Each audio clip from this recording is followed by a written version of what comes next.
আমরা সেই উন্নততর গণতান্ত্রিক পদ্ধতি অবলম্বন করতে চাই যা পৃথিবীর বিভিন্ন গণতান্ত্রিক দেশে আছে। আদালত থাকবে স্বাধীন, ন্যায় বিচার করবে।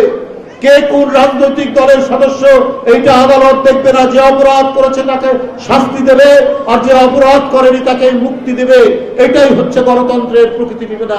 আইনের শাসন, যে অপরাধ করেছে পুলিশ তাকে ধরবে এবং তাকে আইনের কাছে সোপর্দ করবে। পুলিশ কোন ক্ষমতাশালী ব্যক্তির কথায় তার নির্দেশে কাজ করবে না।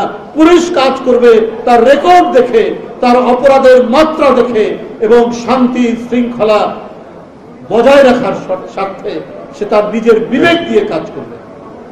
যদি আবার একমাত্রিক, আবার একদলীয়, আবার অমুক যদি আমার কথা না শুনে আমার দল না করে, তাহলে সে মুনাফেক, তাহলে সে মুরতাদ, এই কথা বলে দেশের মধ্যে বিভাজন তৈরি করার প্রচেষ্টা চালাবেন না। আমি আর বক্তব্য দীর্ঘায়িত করতে চাই না। আজকে যারা আয়োজন করেছেন এই অনুষ্ঠানের, তাদের প্রত্যেকের প্রতি আমি কৃতজ্ঞতা জানাচ্ছি। ইনশাআল্লাহ ঢাকা কলেজ হচ্ছে সকল মেধাবীদের পড়াশোনার সবচেয়ে বড় আলমা ম্যাটার। আলমা ম্যাটার হচ্ছে এই ঢাকা বিশ্ববিদ্যালয়। সমস্ত মেধাবী ছেলেরা এখানে আসেন সারা বাংলাদেশ থেকে। তারা আজকে সমাজের প্রতিটি ক্ষেত্রে, প্রশাসনের প্রতিটি ক্ষেত্রে তারা নেতৃত্ব দিচ্ছেন। তারা ব্যুরোক্র্যাট হচ্ছেন, আমলা হচ্ছেন, তারা বড় বড় আইনজীবী হয়েছেন, তারা বিভিন্ন ক্যাডারে উচ্চপদস্থ অবস্থায় আছেন।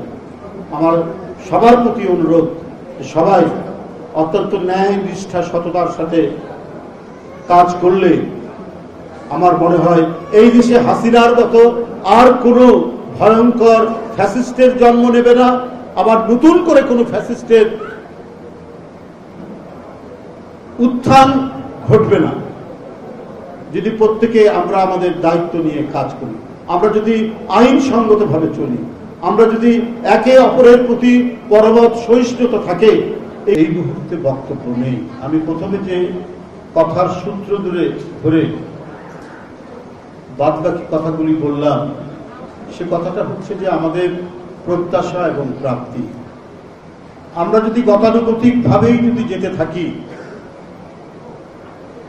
সেই চিরচেনা বাংলাদেশ, এখানে রাহাজানি হচ্ছে, খুন যখন হচ্ছে, কোনো অসহায় মানুষ কোনো ন্যায় বিচার পাচ্ছে না, সমাজের মধ্যে প্রচন্ড অস্থিরতা এবং নৈরাজ্য,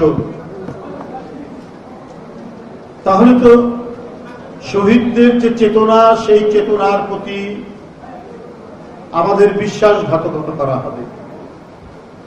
এই জন্য তো এই মাসুম শিশু বাচ্চারা 5 বছরের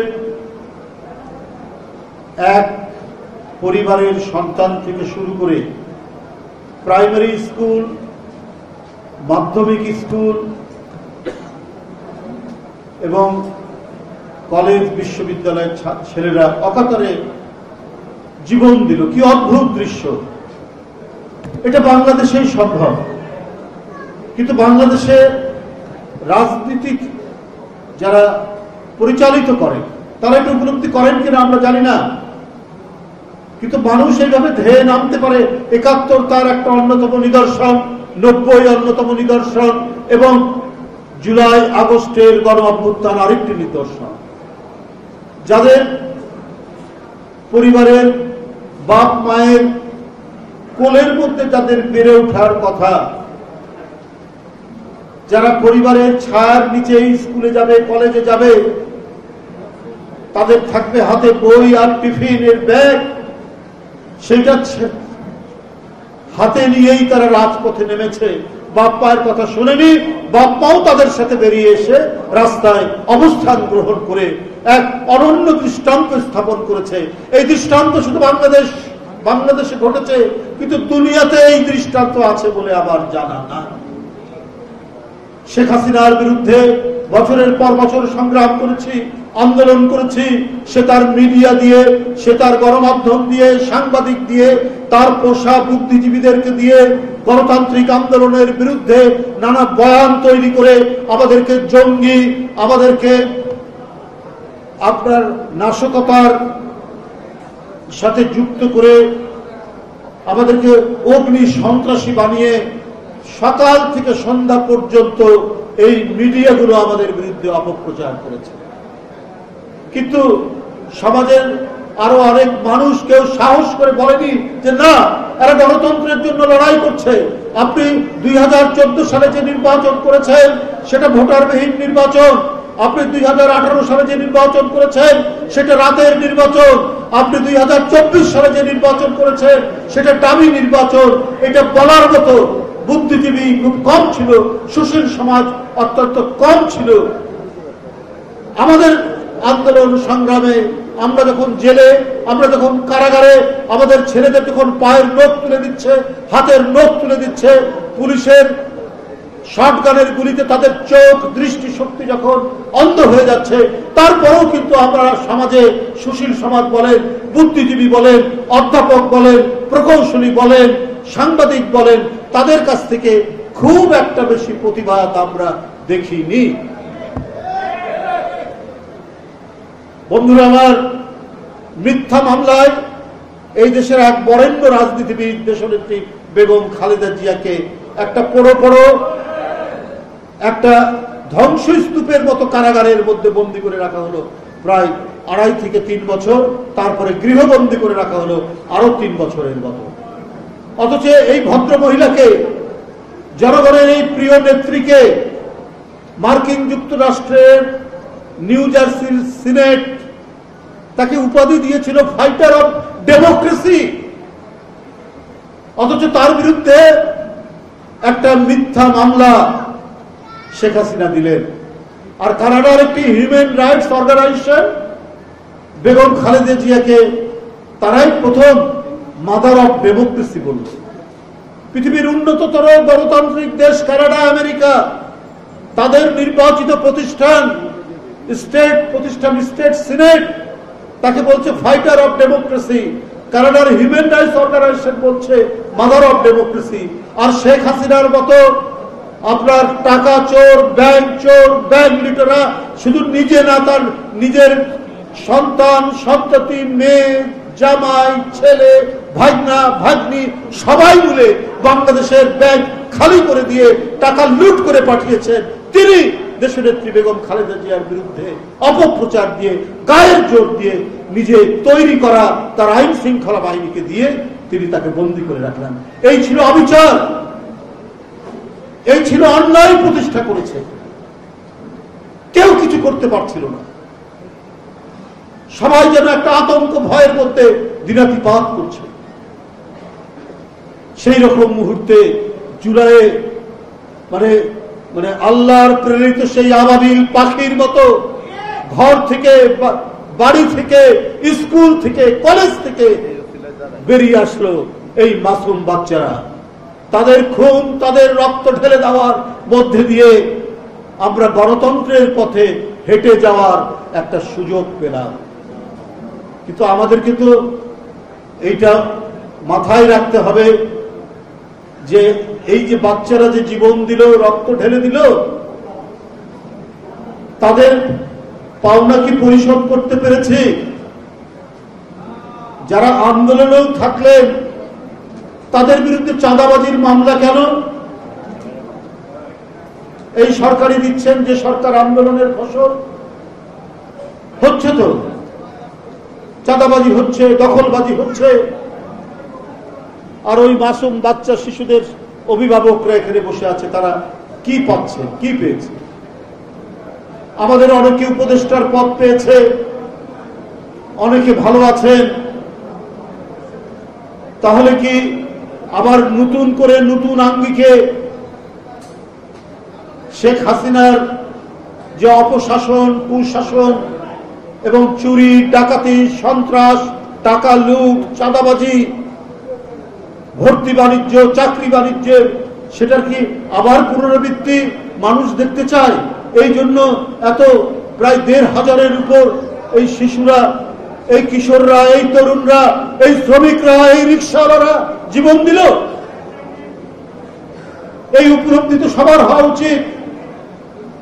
আজকে আমরা যেখানে যাই শুনি একটি সংগঠনের লোক তারা বসে আছে, ডিসি কে বলছে যে এটা একটা বিশেষ রাজনৈতিক দলের লোক, ওরা ডিসিগিরি করছে না, ওখানে তারা তাদের সংগঠনের কাজ করছে।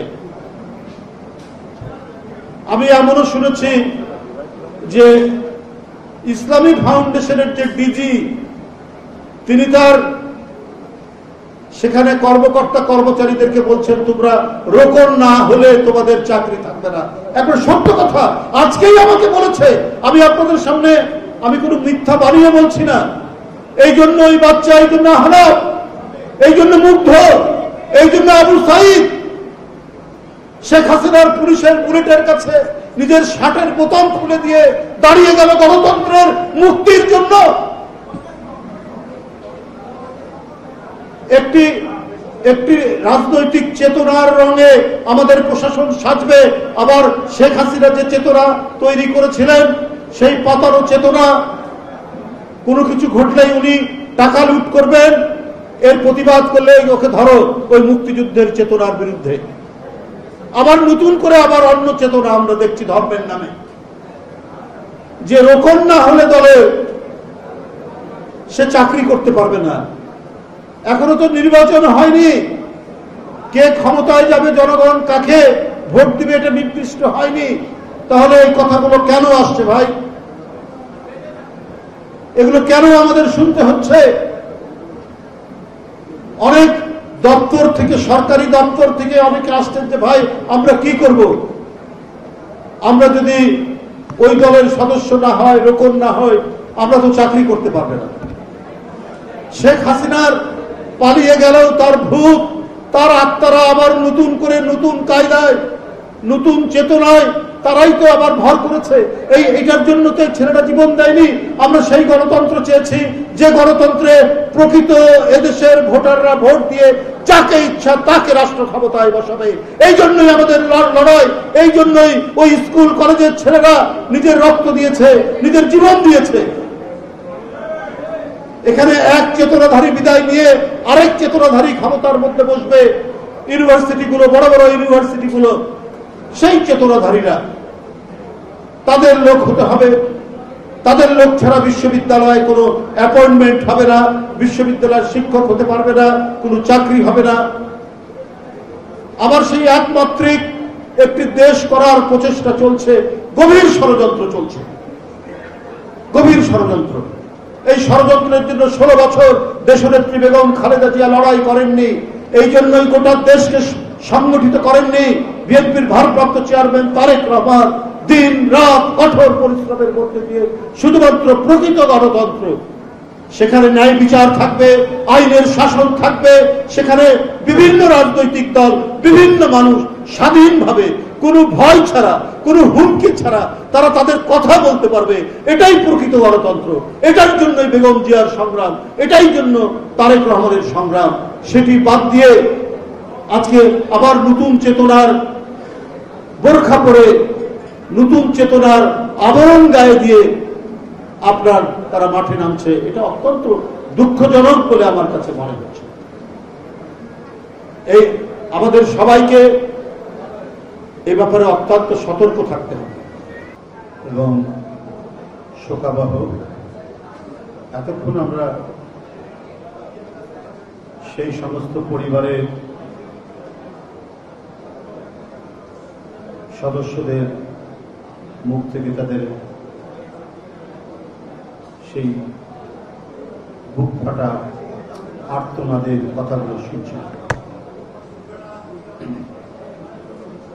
আমাদেরকে